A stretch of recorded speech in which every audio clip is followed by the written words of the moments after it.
दोस्तों copper nickel की coin की कीमत बढ़ जाता है, फ्यूचर में भी बढ़ेगा क्योंकि कॉपर का प्राइस बढ़ गया है। इसलिए आपको इस कॉइन में कीमती होने वाला आ रहा है फ्यूचर के लिए। आप संभाल के रखिएगा कोई भी 1 रुपीस और 2 रुपीस कॉइन।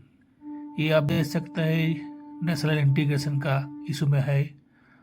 कोई भी 2 रुपीस कॉइन जो कॉपर की मात्रा ज़्यादा होता है उसका प्राइस ज़्यादा होता है दोस्तों।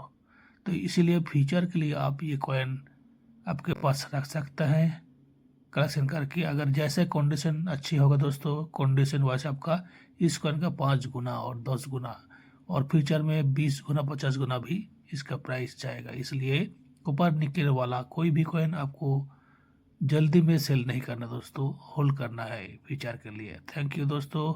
जानकारी अच्छा लगे तो दोस्तों वीडियो को लाइक करो और शेयर करो और चैनल को सब्सक्राइब करो दोस्तों। Thank you.